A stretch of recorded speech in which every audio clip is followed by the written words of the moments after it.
Welcome, sports fans, to the hottest sports podcast in the game, JT and the Don, with your hosts, Jimmy Thompson and Donato Bucci.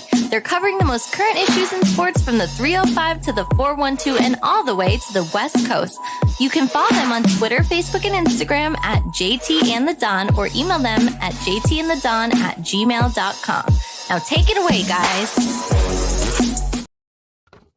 Welcome to the next episode of JT and the Don, presented by Give Us a Shot Network. I am the Don, Donato Bucci, and remember to subscribe to us on Apple Podcasts, Google Podcasts, Spotify, Stitcher, and whatever platform you find all of your other favorite podcasts. And remember to leave us a 5-star review.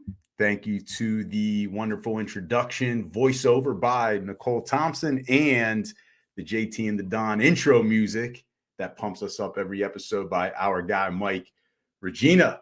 JT, let me welcome in everyone's favorite, almost forgot. Let me welcome in everyone's favorite, JT, Jimmy Thompson. How you feeling today? Man, you so excited about the Hurricanes. Like, we can't even do the show. Like, I'm surprised you agreed to come on tonight. Like, I get it. I didn't want to do it. This is like a once-in-a-lifetime situation. I don't even want to talk about any of this other stuff, man. I just want to go watch this game and see us win a national championship. But other than that, I'm doing good. I mean, how can you not be happy this week, man? Like, whoever thought we'd see the Canes playing in the Final Four? Even I'm happy, and I got to do this show with you. So we're both happy. we're both happy, bro. If you couldn't talk to me once a week, you go crazy, man. I don't even. You'd be depressed. Like, I don't understand why you're acting like, oh, like, I don't like talking to my best friend. Stop it, man. Like, nobody's believing you. It's the same for you, even though you like to knock me down, but it's all right. I mean, it's so easy because you're so short. I mean, you don't have far to fall. See what I mean? That's a cheap shot. Did you want to give a quick shout out real quick? You already forgot. You're off script already. I did not. And you actually played right into it. I want to give a shout out to one of our special fans, one of our younger fans, Kellen Fox. We appreciate you watching us tonight. Tell your dad we're going to do everything to make him upset tonight. And I want to give him props because I think he's already taller than you. I do think he's already taller than you. God bless him then. God bless him. But let's get into it, man. Can't have a show start off without talking about March Madness. So Final Four is set this weekend. There are no blue blood teams in the tournament. In fact, the best seed remaining is number 4 UConn. Now, with the number 1 seeds not being there and not advancing to the Elite 8 for the first time in tournament history, is this the worst tournament ever, in your opinion? No, not at all. And it's hard. Like, how do you determine what's the worst? There's been so many. Like, how do you determine the worst one?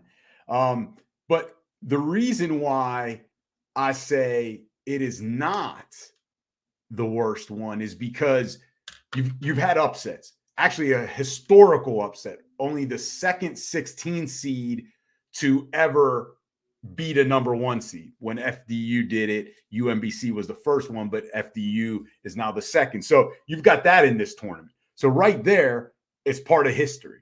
And when you start going down the line of great March Madnesses, great NCAA tournaments, it always starts with the Cinderella team, the upsets. So you already got FDU.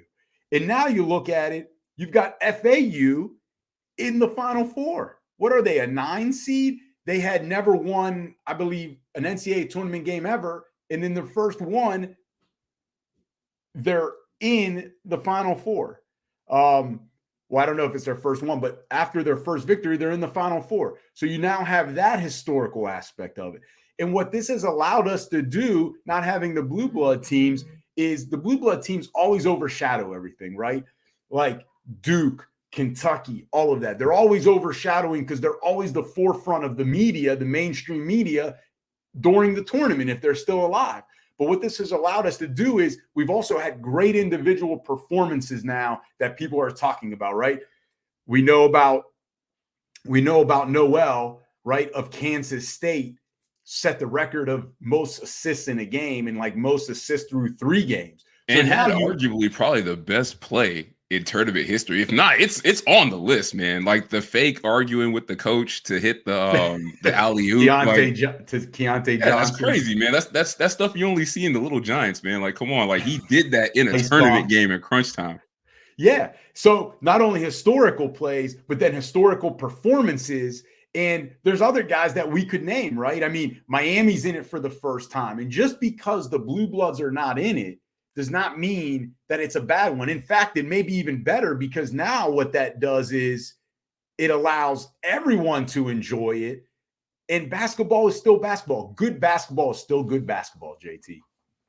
Yeah, I agree. I mean, it might seem like I'm biased or we're biased because our team is in the Final Four, but I don't give a damn. Like, this is what makes the tournament exciting. Like, this is its calling card. Like you said, nobody really cares when the Blue Bloods win because we expect that. It's like, oh, Kentucky, didn't win another title or Duke got another title. Like, we don't care. But when it's like George Mason, Florida Gulf Coast, Creighton, like those guys are going far. Like, those are the tournaments, or VCU, like those are the tournaments you remember. Like when those teams come out of nowhere and make this magical run. So if anything, I'm on the flip side of this. This might be one of the most exciting tournaments because you legitimately feel that every team has had a shot and it's turned out that way. Like no team has been safe. Like even look at our last game. Like we were down basically 13 to 15 points, the majority of that game. And we just kept coming back. And once we took the lead, it seems like we were going to win it and then we couldn't lose. So every game I think has been exciting, like whether it was a shocking loss or a close loss. So yeah, I agree. I think that this is definitely not the worst tournament ever. But speaking of all the top teams being out, specifically the number 1 seeds, why didn't these top seeds succeed? Like, why did they all fail this year? Well, I think I may have mentioned it to you last year or 2 years ago, JT. I didn't pay attention. I don't remember because so let me refresh your memory. It was probably something out of left field, and now you're trying to cash in your chips. So go ahead and repeat it, like you normally do. So let me refresh your memory. Better at this than you. Let me refresh your memory and let everyone in on the secret of why the top seeds didn't succeed. It's because the non-blue bloods, right, the non-perennial powerhouses, have had to build programs 2 ways in terms of by seniority, in terms of just having that veteran experience. And I told you at some point, there's going to be teams in the mid-majors that coming out of nowhere that are going to be able to compete with these big dogs because they have a whole lineup of juniors and seniors, a 5th-year senior.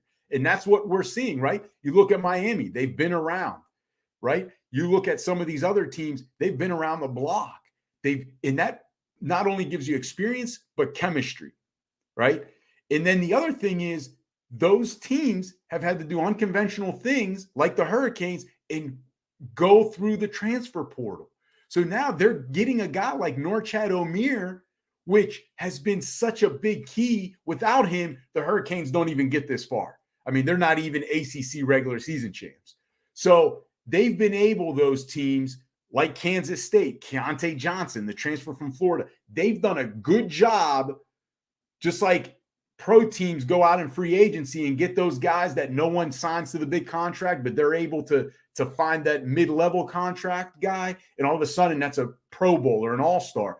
That's what these teams have done, Kansas State, Miami, and I'm sure there's guys on. So you're basically comparing them to like when the Marlins win the World Series. Like we go out and make all these like cheap moves, get together.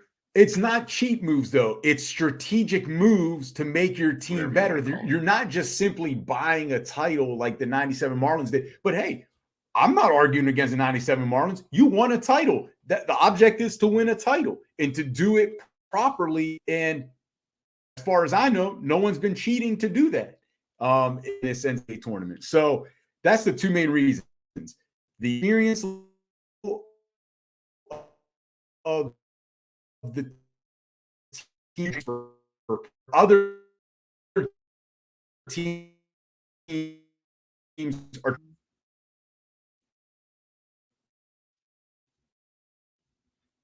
No, I agree with you on that. I'll take it a step further in saying that I think that lack of experience and, the talent being distributed and the guys staying at the non-blue blood schools longer, they get more experience, they get better at their game. Because the one thing that's been glaringly standing out in college basketball, especially in the tournament, is I'm amazed at how many guys can't consistently hit mid-range shots. And I'm amazed by how many people can't shoot free throws. So, like, if you got guys that have experience that can do that, anybody can win. And then when that problem is, it's across the board, then that's an issue. And then everything becomes even. But the top teams, I think they were just doomed from the start. Like teams like Purdue, they've done this 3 years where they lose to a lower seeded team. Same thing with like Alabama. Like they had major injuries to stars. Like Miller wasn't healthy. The guard from Houston wasn't healthy. So I just think it was a perfect storm of what you said, experience versus just opportunity. Teams weren't 100% healthy. And I just don't think there's been like any great consistent scorers in this tournament. So when it's like that, it's basically a free-for-all. Whatever team gets hot that night has a chance to win. And that's what's happened with Miami, especially our last 2 games. We got hot in the Houston game, and then we also got hot in this game. Shoot, the kid didn't miss a shot all game. Like those are the teams that are having the best chance to win the tournament because they can hit shots and the other teams can't. Now, I don't even know why we're going to do this because we already know our picks, but Final Four predictions in the title prediction. Who you got? Listen, got to go FAU versus Miami, and Miami wins. I mean, how can we not at this point? We've gotten this far. Let's just bring home the thing at this point. Yeah, you already know, man. We want to all South Florida national championship. So yeah, Miami versus FAU. Miami's taking it all. First championship, definitely. That's your only Miami Hurricane gear. It's not, bro. It's the jersey from 1999. Hey, man, it's called vintage, man. Don't be mad because you can't. It's called old because you bought that in 1999. Speaking of old, I know you threw this question in there. So, Rick Pitino, your favorite coach in the whole world. St. John's hired him to be the next head coach. So, you like the move by St. John's? I mean, Red Storm used to be good. So, what do you think? I don't. Such a hater, man. Like, what is your problem? Well, I'll tell you what. At some point, right? I know a lot of it is fluff, and they talk about, it's about the players and their education and doing the right thing and doing it the right way. Nobody even believes that. I get that. I get all of that. But there's got to be a line, JT. There's got to be a line. You look at every stop he has coached at, except Iona for now, right? Every stop he's been, there's been some sort of issue. There's been some sort of NCAA violation. Let me tell you this. Did you know he was on the staff at the University of Hawaii for basketball? And for a short time, he was like the interim coach. Do you think they had an NCAA infraction? Must be if you're bringing it up to make your point. Absolutely. And that's my point. You look at all of the stops, Kentucky, especially Louisville. Like, you look at all of that, and at some point it's got to fall on the adults.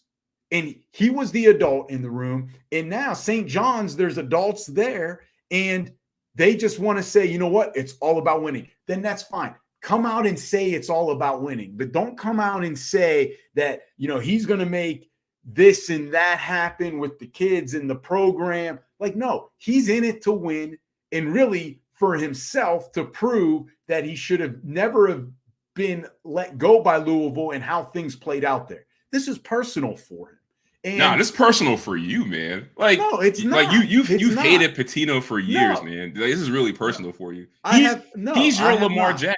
Just admit it. My Lamar. You say he's my Lamar Jackson?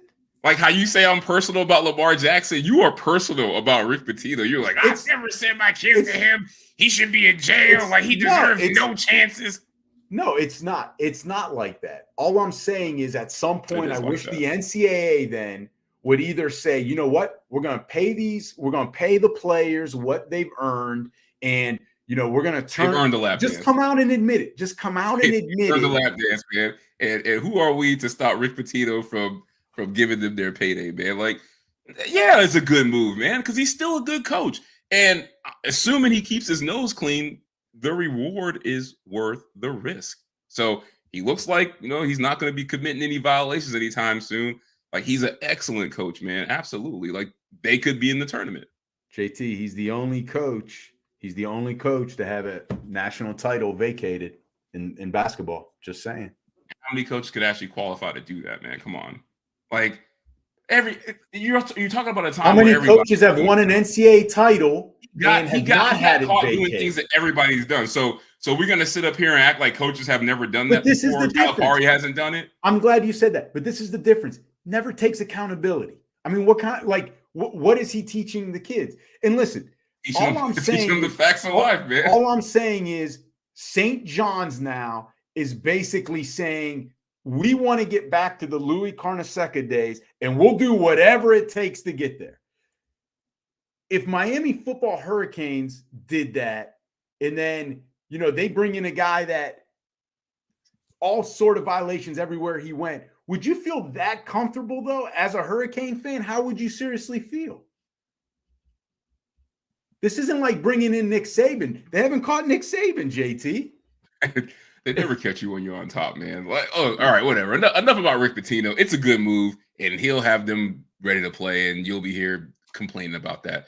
But one more thing about March Madness before we move on. NCAA committee got recommended that they should expand the field from 64 to 90 teams back in January. You think this is a good idea?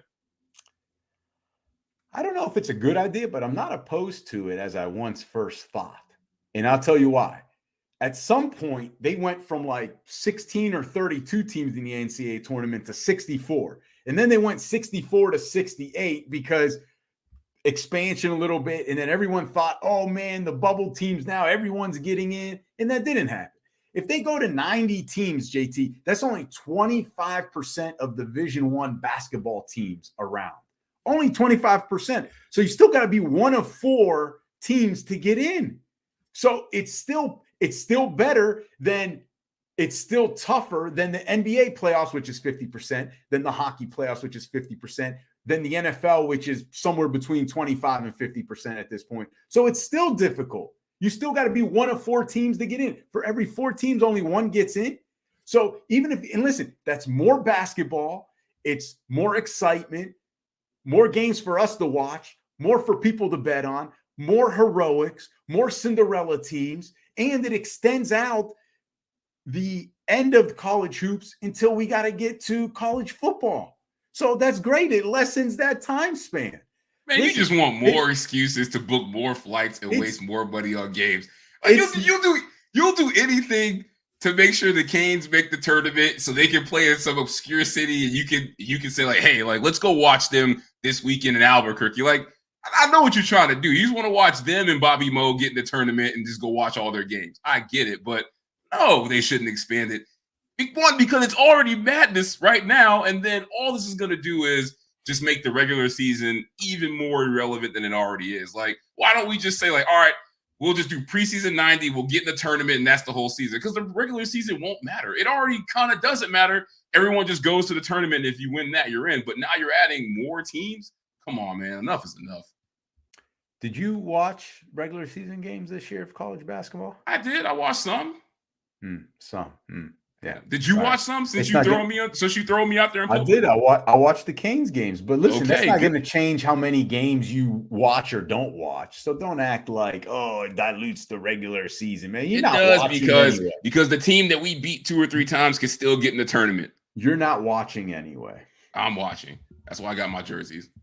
Anyway, can we go on to baseball now? Can we actually talk baseball on this show for once? Go ahead, man. You always say we'll roll around the show. So show me what you got. Let's go. I know I say it, but we're not. We gotta get better at that. We are, man. Are we? This is the first time we talking baseball in months. That's not true. Yeah, it is. All right. So Thursday, mark your calendar, JT, because I know you don't pay attention. Thursday. I'm the one that came up with this idea. So I gave you the date that's opening day. Come on. What? No, you didn't. Yeah. Thursday, opening day of the MLB season. All right. Now, there's some changes, though, which might make things a little interesting. First is the pitch clock. Let me explain it to you, JT. 30-second timer between the batters and a time limit between pitches. So pitchers are required to begin their motion within 15 seconds with the bases empty or 20 seconds with runners on. Then the hitter must be in the batter's box and ready for the pitch by the time the clock reaches 8 seconds. So at some point here, 30 seconds, ball has to be thrown. Automatic ball if pitcher violates the rule, automatic strike if the batter violates the rule. Are you in favor of the pitch clock? Simple question. Will this contribute to making the game shorter? It's supposed to. Then yes, I'm all for it. All the rules that are being implemented or suggested that cut down the game time, I'm with it. We try them out, and if they fail, we get new variations that work. So I'm all for this. I like it. Yeah, I'm in favor of it too. I mean, right now, I think the average spring training game's at 2.5 hours. And on top of that, it's good for the game in terms of just keeping the flow going, right? Like, you don't need to step out of the bat. And I know it's a superstitious thing, it's a habit thing, but you really don't need to step out of the batter's box after every pitch. Fix your gloves, fix your shoes, hit the bat on your shoes. Like, and also let's right? not act like it's not a ploy too. Like, you want to slow down the pitcher a little bit maybe sometimes by doing that, like, stepping outside the box. Like, it's all cat and mouse, but I mean, yeah, there's a lot of baseball traditions that don't make sense that we got to get rid of. Like, shit, I wish they would get rid of, we can't bat flip or celebrate home runs. Like, baseball traditions are old, so they got to catch up with the times. Listen, and I know some of the traditionalists may not like that, but I think the main I don't give a damn what they say. I think the main thing is you got to keep the young people interested in the game. And listen, it's different as a youngster now than it was 20 years ago, 30 years ago, and beyond. And we have to be able to adjust to that in terms of if you're MLB. And I think this is a great move. 2.5 hours, you're in and out, just like hockey and basketball.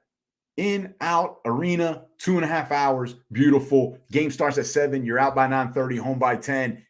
The kids can go to a weekday baseball game, basketball game, hockey game. Bro, you don't care anything about kids. This is for you. You want to go to a baseball game during the week so you can go home and get to sleep in time because you're old. Like, I get it. Wow.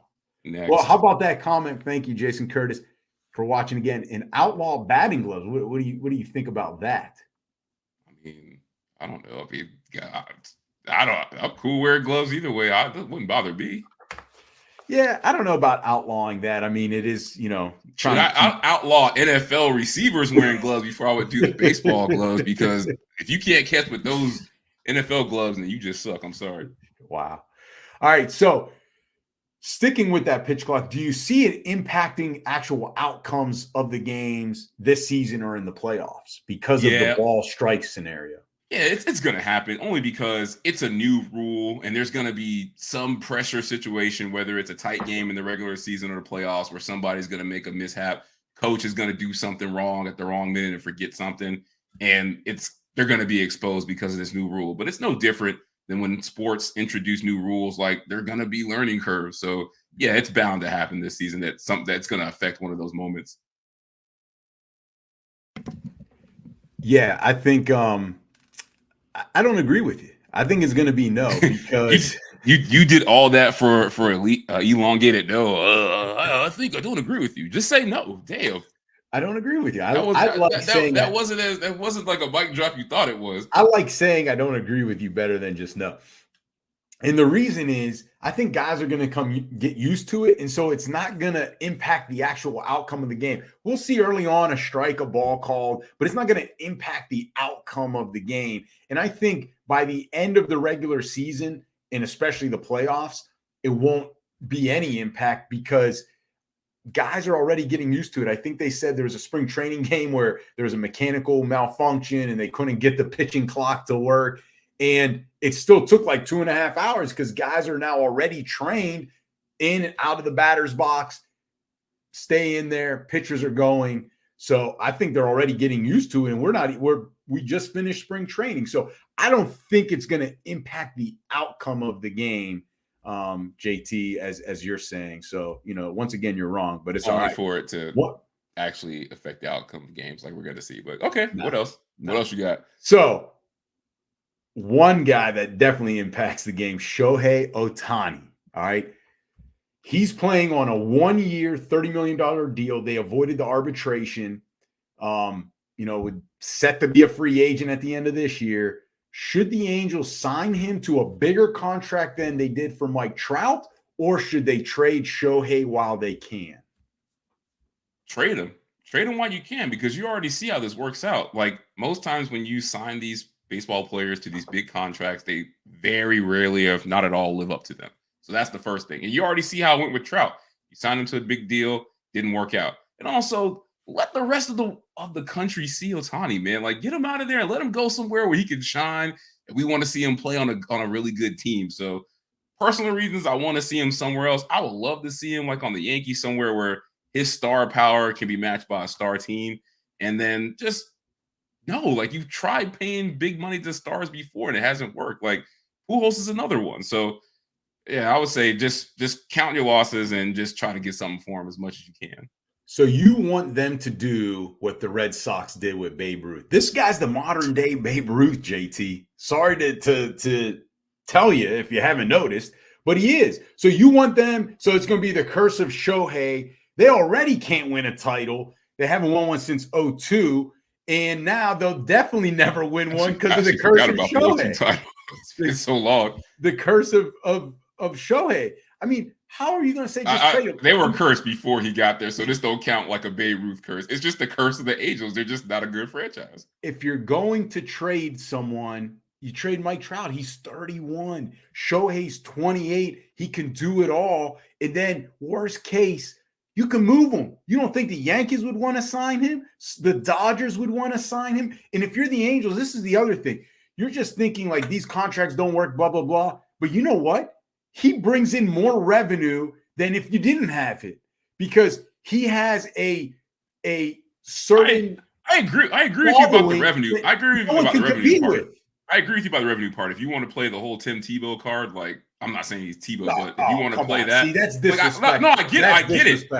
The revenue that he brings in, because he's the most marketable player in the game on the planet. I get it. So if your whole goal is money first, wins later, that's the only argument I'm making for, locking this up long term. Like, of course he's an amazing player, once in a generation type of guy, but it's like, I want to see him go somewhere else. Like, I want to see him go somewhere else, because I just know how this is going to go with him and the Angels. Nothing will happen. That's not true, because I do think players would be willing to play with him. It's still in LA. He's making the most money any baseball player's ever made just because of all of his endorsements. So if you can attach to Shohei and his brand, if you're a teammate, you're set there as well. Like, bottom line is this. I know you want to give all this pie in the sky analogies. If they keep Shohei, are they winning the World Series in 5 years? Maybe. Who's to say no? I do. You're forgetting something. You're forgetting something. Yes, the big contracts can definitely hurt you, but they can help you when you've built a team around someone, or you have good scouting that can fill the other pieces, like the Padres, right? You all of a sudden have become very confident in the Angels front office. But JT, then why even have a team? Then just say we're only going to have like 30 teams or whatever it is. Get rid of the Marlins then. Get rid of the Pirates. Get rid we got of all championships, those teams man, that never win. See, now you don't want to get rid of the Marlins. You can't get rid of us, man. Now you don't want to get rid of the Marlins. The Angels have it. The Angels have one. Pirates have. Everyone has them except like Tampa and a couple other teams at this point. But you're saying basically then give up, then just don't do anything. So you trading him, what does that do? What does that do? Because then when those guys that you get for him, if they turn out to be good, right, you'll still mess it up because you'll either overpay them or you'll have to trade them because you don't want to pay them because you're the man. Angels. I hope you got an Ohtani jersey in your closet. If so, you better rock it every time we're on this show. So the Angels, if you're watching this show, I know you're Don is saying do whatever it takes to keep him, and yes, you'll win a title in 5 years. Don't mess this up. You have the modern day Babe Ruth. You can't get rid of him. And JT, because you're on this shopping spree, go ahead and buy me an Ohtani authentic jersey and ship it to my house, please. Yeah, that'll happen. All right. So let's go to our favorite segment, as always, predictions. All right. So we're only like 7 months away from the World Series. So what better time than to make predictions than now? Hey, this is when you can make the Vegas money, man. Come on. That's true. AL MVP. Ooh, this was tough, man. There's only one name. What do you mean it's tough? Nah, I want to just go against the grain, man. Because I'm going with the guy that Oh he's my like. God, you haven't answered it yet. I We do, don't because need a he's classic. dissertation. He's classic bridesmaid, never a bride. And the last two MVPs he had no chance of getting because one was Aaron Judge and the other one, I think it was Ohtani. But it's Jose Ramirez, the third baseman for the Cleveland Guardians. I think he's due. He's had 5 top 6 MVP finishes in the last 6 years. Like, he is due to break through and get one of these MVPs. So I think it'll be him. Barring an injury, it's Ohtani. NL MVP. I feel like this is the only answer. It's Juan Soto. And it feels like a trap because everybody is saying this, but if it doesn't hit, then we all look stupid. Well, you'll look stupid because it's going to be his teammate, Fernando Tatis Jr. Yeah, tell that to any injury that he's probably going to have. He's going to miss games. You know, he's not back. Play he's good. He's going to be good. Don't worry about it. AL Cy Young. I can't bet against this guy when he's fully healthy, so I'm going with DeGrom. Interesting. I'm going to go the Guardians pitcher Emmanuel Clase as AL Cy Young. What about NL Cy Young? So everybody's talking about this team as they're the team that's going to win the World Series. So if they hit, it's going to be because of this guy, and it's the Braves and it's Spencer Strider. I just feel like if they make this massive run that everybody thinks they're going to make, it's going to start with him. And I know last time we saw him in the playoffs, he wasn't that great, but he was also injured. So he's fully healthy. And if the Braves are this runaway train that everybody thinks they are, it's going to start with him. I'm going Zach Gallen. Part of that is I think I got that info from my nephew. So he knows way more baseball than both of us put together. Yeah, remind me not to invite him to any fantasy baseball leagues. That's why we can't start stuff, because everybody knows too much.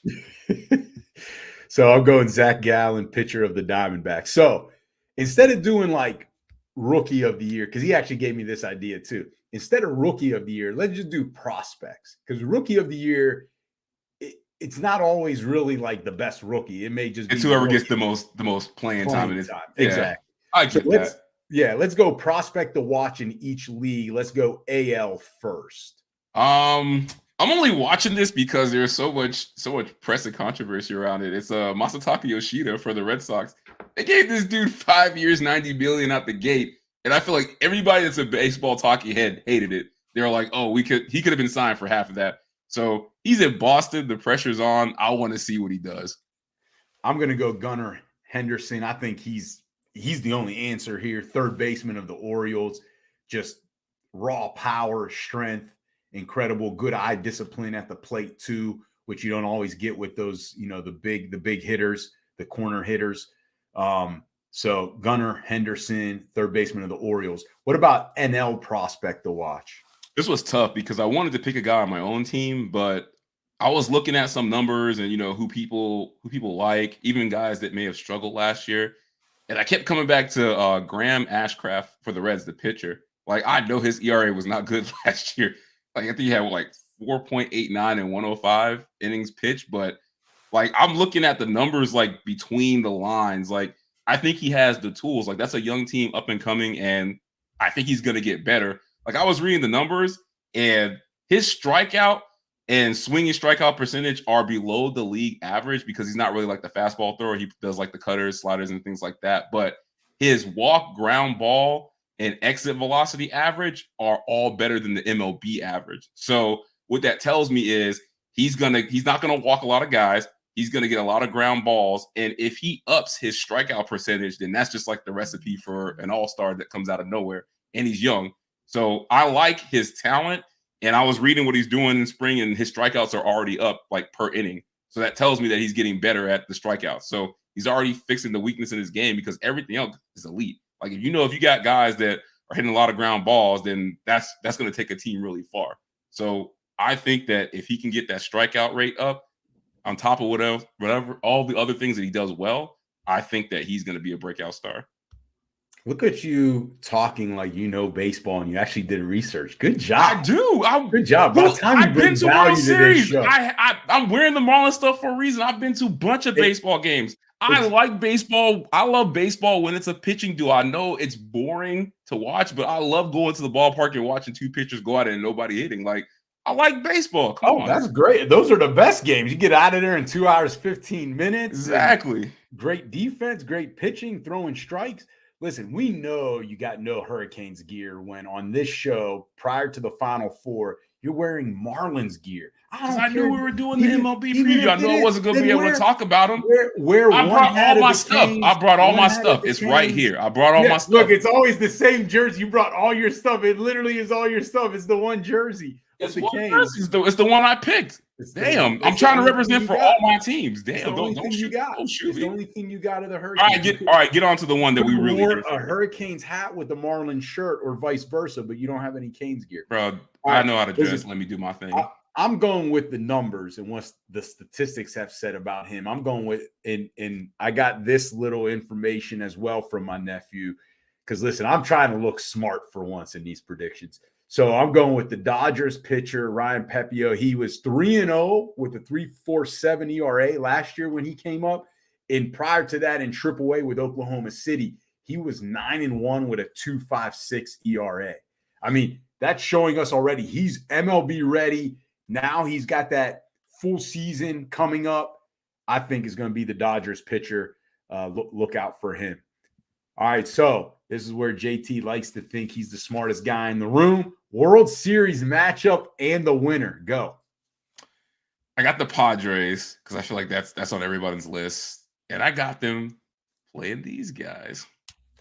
I think these guys are going to get it done in that division. And if they can win a division, the sky's the limit. So I got the Padres versus the Blue Jays. Also, I would love to go to a playoff game in Toronto. That stadium is awesome. But I don't have the courage to pick them to win it all, so I'm going to go with the Padres. You know, that's who I had. I had both of those guys. Are you serious? I did, but I'll change mine because I was debating. No, keep it. No, it's fine. When one of us wins, we both win. He's like, no, I don't want to attach myself to a loser because if I get it, I want to have that accolade to myself. So I'm going to change it because I was torn out of the NL. I'm going to go Phillies. I'm going Blue Jays, Phillies, rematch of the 93 World Series. And I think the Blue Jays pull it off again. Maybe Vlad is the Joe Carter type homer this time.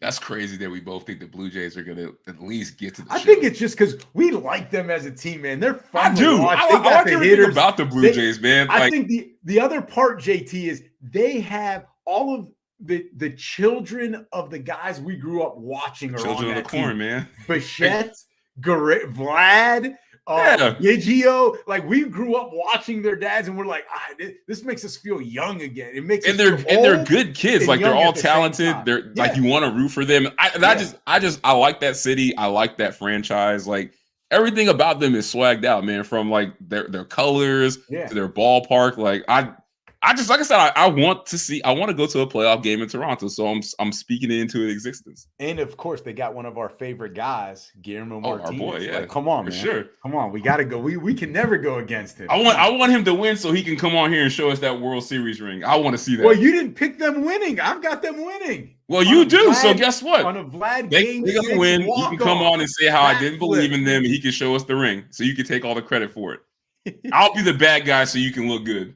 Hey, that works. That sounds good. That fits the script for me. So I guess it's forget about it, fugazi time. If you haven't watched the show before, shame on you, but I'll let you know of the segment. Forget about it, fugazi. We're going to read a statement. If we agree with it, we'll say forget about it. And you should say it that way, GT. You got to start throwing in that Italian accent a little bit. Don't overdo it now. Don't overdo the Italian accent, but you got to do that. I ain't got that Vic Damone character in me, man. I'm just gonna say it the way I say it. You don't have the Chris Tucker, nah. Or fugazi, meaning bad take. It's a fake take. All right. So you go ahead, read the first one. All right, let's go. First one. The WBC is better than the MLB playoffs and the World Series. Man, this is a tough one. I'm going to say fugazi, but it's close. You know, you may say, oh, that's ridiculous. Playoffs, World Series are way better. I think maybe to us, JT, as Americans, it is because we have this rooting interest in our teams. But when you look at the players from the other countries and how much it really means to them and how much, and I'm not saying they put any less effort in the playoffs or World Series. I'm not, but there's definitely there's more of a meaning to it for those players. And I think even for American players, though, I think there is a certain meaning to it. But what I'm saying is just overall, you see the fandom of it in some of these ballparks. And it's really the World Cup of baseball. And the World Cup still is the biggest soccer event, even though a lot of people are diehard club soccer fans, right? But at the end of the day, I still got to believe the playoffs and World Series are still better because I think it occurs at a time where everyone's in their peak performance of the season and it's not at the beginning of like spring training. So I still think the baseball is better in the playoffs and the World Series. And let's face it, either or, the best players aren't always going to the playoffs or World Series, but they're not always going to the WBC either. You saw it with the USA. None of the pitchers win. So that's why I'm still going playoffs and World Series is better.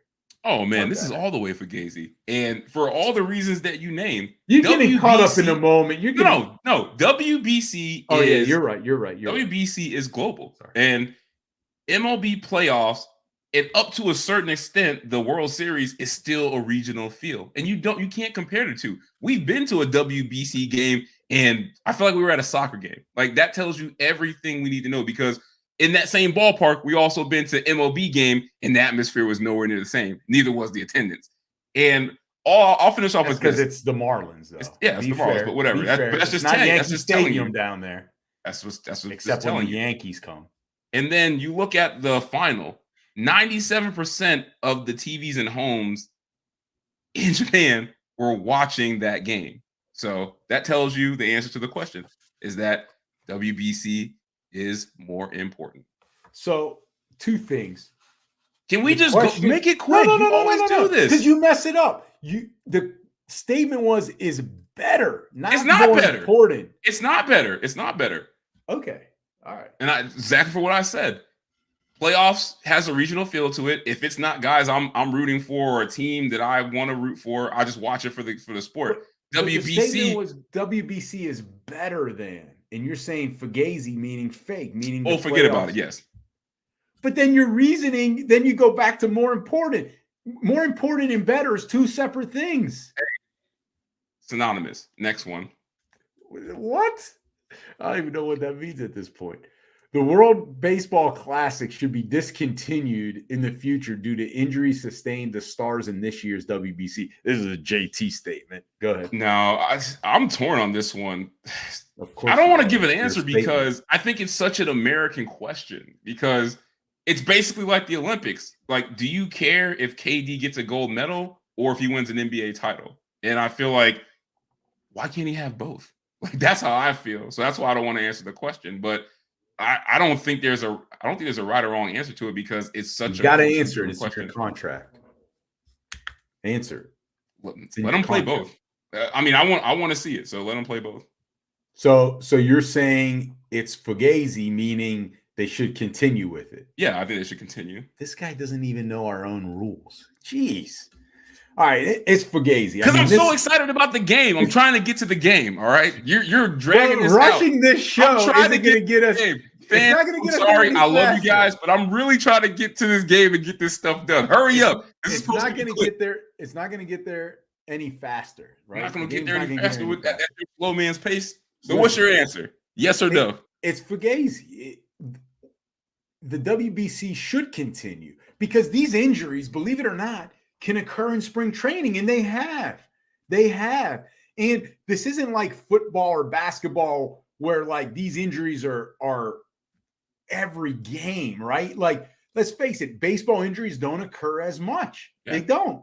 So what happened to Altuve? A little bit of a freak injury.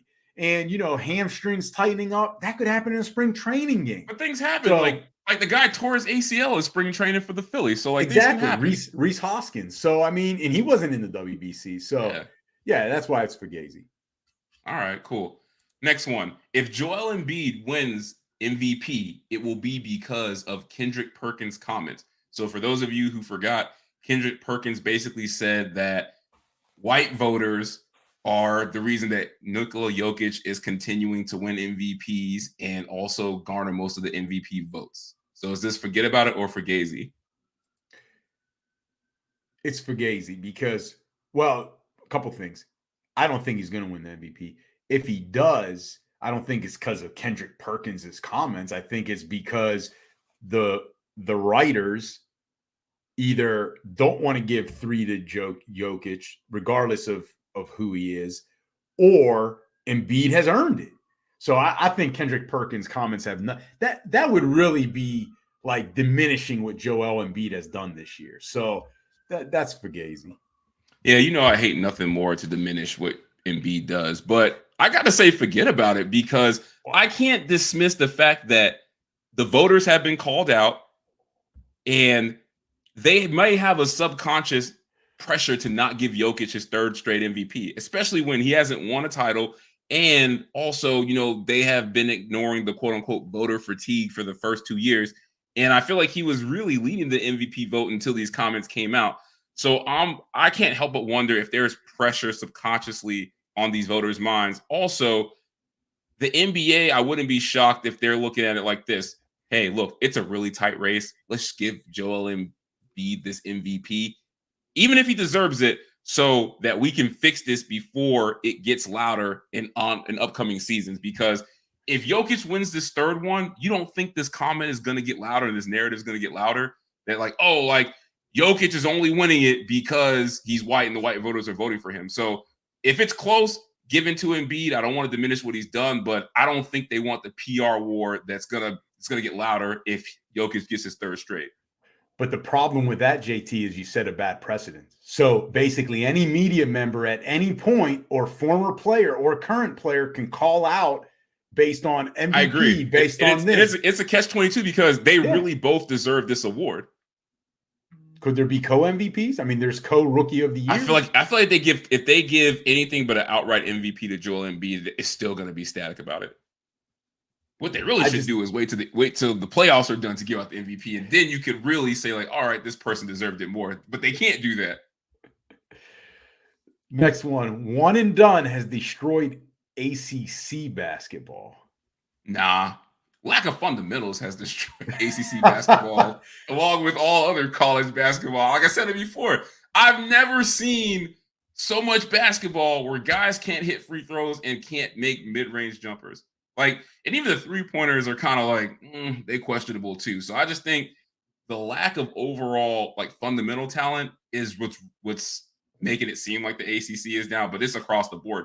Because you see it at the NBA level too, guys don't do mid-range. People struggle with free throws that at positions historically they wouldn't struggle with it. So I think it's just lack of fundamentals, man. Just look at the young guys in the NBA. Look at the Houston Rockets. They do everything that the guys in the NCAA tournament do, and there's your problem. It's Fugazi. It's not the one and done's fault. I mean, look at UNC. They didn't have many one and dones this year. Right? They had all those guys coming back. RJ Davis, Caleb Williams, Baycott. They had all those guys come back. Let's throw UNC out there because their struggles had nothing to do with on the court stuff. They just this conspiracy stuff. That's fine. But either way, I mean, look at Miami. Miami doesn't have one and dones. What has destroyed ACC basketball is some of the blue bloods are not willing, right? Is not willing to change and adapt to the new landscape. Boeheim has said it. He's not a big guy on NIL stuff, transfers, this and that. I mean, at some point, you got to adjust, adapt, or things go south. And that's what's happening with certain programs in the ACC, and they'll make adjustments, but we're not blaming one and done. And I want you to put back up Jason Curtis's comment because I think I had texted you or I had texted someone about this same thing, in that if North Carolina was in the tournament, my comment was in regards to the ACC calling a basketball meeting to be able to set a narrative to give to the NCAA in future years so they get more teams in the NCAA tournament. My argument is, and I agree with Jason, is that if UNC was in this tournament or Duke was in the Final Four instead of Miami, the ACC wouldn't have called this meeting. Everyone would say it's fine, it's strong, it's better than the Big Ten, it's better than the SEC, because none of them are in it. But when you look at it, Miami's in it from the ACC, and no one's saying that the ACC basketball conference is strong this year. But if it was Duke or North Carolina in Miami spot, everything would be fine. Everything would be fine. All is right with the world. I got you. Next one. Cam Newton's personality is too intimidating to be a backup quarterback. So this comes off the back of Ryan Leaf's comments he made on the show recently, basically saying the reason why teams, and if he was making a decision to sign a backup quarterback, he would not sign Cam Newton because he would be worried that his presence is too big for a quarterback or a backup quarterback to focus on doing their job, and they would be intimidated. So is this forget about it or fugazi? I think it's fugazi, because I think overall, from everything that we read, right, we're not in the locker rooms, but Cam seems to be a good teammate, right? He's a guy that's competitive, wants to win. He'll make the quarterback room better. I think it's about setting expectations. If you say it's an open competition and you sign Cam, of course it's intimidating. This guy is a Heisman winner, national champ, MVP of the NFL, made the Super Bowl. Pro Bowler, one of the top college football players of all time. Of all time. Like yeah, we could go on and on. Like, it's Cam Newton. He's a modern day NFL rock star. If we're talking it's an open competition, of course it'd be intimidating to have this guy on the roster, at least initially as a backup. Now, if it's, he's being signed by the Jets to back up Aaron Rodgers, no. I mean, that's not intimidating. So I think it's on the situation, but to just say blanket, oh, it's too intimidating to have Cam as a backup. Come on, that's not true, because I think Cam still wants to be in the league and he'd still be willing to do what it takes to be a good teammate. Fugazi. And if Cam Newton at 33 is too intimidating for your quarterback, then he's soft. He's soft. He's sorry. And that tells you everything you need to know about your investment. You messed it up. Hell, like, that could be anybody. If a young guy comes in, the whole thing of NFL and sports is there's going to be competition. And I hate that they only make competition for everything but the quarterback position. We got to coddle his mentality. I want to see him be tough. Can he hold his own, and personality-wise hold his own in the room if Cam Newton is in there? Because I know Cam's going to work. I want to know if the guy that I'm paying to be my starter is going to do the same. So it's fugazi. Luka Doncic's unhappiness means his time in Dallas is coming to an end. Forget about it. Because I said this would happen when... here we go. I said this would happen when they made this deal for Kyrie.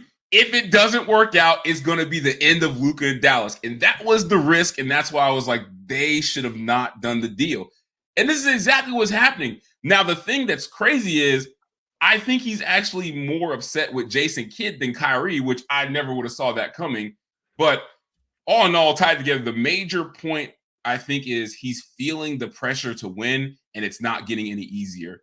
Like I said before in another show, this is James Harden 2.0. And he's already cracking before we start applying the real pressure to him to perform. So I think it's not working out. He doesn't know how to handle the pressure, and he wants out. Nah, it's fugazi. You want to act like you're right there, but it's not. It's not, because it's not coming to an end, because as I said when they made the trade, you don't make a trade. Listen, if you're playing, he said, what I'm telling you is you're wrong, because if you're making a trade, you have Doncic and you're making a trade for a guy like Kyrie, you better believe Dallas checked with Doncic. And Doncic obviously was okay with it if they made the trade. So he can't be upset about that. And two, if they don't make the trade, the narrative is they're not getting enough help for Doncic, and that's why he's leaving. So what is it, JT? His style of play is just doesn't translate to winning. Like I said, James Harden 2.0. JT, Next one. No, that has nothing to do with the statement. The Ravens. That has nothing to do. Let me finish. Don't be disrespectful because you're wrong. The statement is he's unhappy and his time is coming to an end. That has nothing to do with him being James Harden 2.0. It does, because he's unhappy because things aren't successful. The reason things aren't successful is because he's injured and his style of play doesn't lead to championships. But he's not going to blame himself. You're hard-headed about it. You can't admit when you're wrong. Go ahead. Next one. The Ravens are sabotaging Lamar Jackson's trade efforts. Ooh. I know not to answer this question because you'll just dismiss anything I say as me being too emotional. So this is all for you. I don't think you should answer any questions anymore based on your last response to that one. You're wrong and you can't admit it. You can't admit it, and you don't listen to the phrase. The king of not admitting he's wrong is saying, I can't admit when I'm wrong. You will literally make a soliloquy just to say I'm right.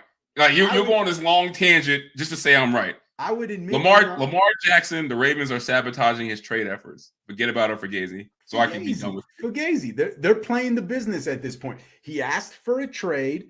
They couldn't get one done. And how are they sabotaging it? If he leaves, they get 2 first-round picks. Obviously, no one's giving them more than 2 first-round picks or 2 first-round picks and some good pieces, because if they were, they would have made the deal. If not, they're going to get 2 first-round picks. At this point, there's no way they're sabotaging a trade effort, because they're going to either match the offer and sign him for less than what he wanted originally, unless someone ponies up for it. If that's the case, they let him walk and they get 2 first-round picks. So how are they sabotaging it? That's Fugazi. That's JT trying to create drama because he loves Lamar. You always talk too much. It's Fugazi because the Ravens got to do what they got to do to protect themselves and do what's in the best interest of the Ravens. It's like, look, we got an asset that's a commodity. He clearly doesn't want to be here. He requested a trade. So guess what? We got to prepare ourselves to get the best return if he leaves us via trade. So no, they're just playing by the rules. Fugazi. You finally see some of the business side. Oh no, you saw that question on the docket. It was like, oh, I'm gonna get all over him for being emotional and say he's wrong. I know what I'm talking about. Hey, you're growing. You're growing as a co-host. Great job. Great job. I'm just getting tired of hearing you just be wrong about everything. Yeah. All right. So let me give you this. We're gonna do one quick trivia time. All right. So feel free to comment in if you know the answer. Connor McDavid last night, JT. So we're talking hockey. 140 points. He hit the 140 point mark. All right. Last night. That's the first time since 95-96 season that someone in the NHL has hit the 140 mark. Who was the last guy to do it? I'll give you a hint. It was 2 guys in that 95-96 season. I feel like one of them got to be a Penguin. You sound happy to talk about this. So 95, thinking maybe one of the Red Wings players. Trying to remember who would do that. I mean, listen, you got 2 guys did it. You got a shot here. Don't take too long. No one's commenting in. They don't know it either. Oh, we got one here. I'll post it while you think. Let me do the heavy lifting here. Jason helped you out. It's Lemieux and Yager. I was going to say Lemieux, but I was trying to think of the other guy. But wow, you don't even know Yager. Oh my gosh. No, I know who Yager is, but I was like, who would I was thinking somewhere else. I was thinking a different team. I mean, that's incredible. I know that's crazy.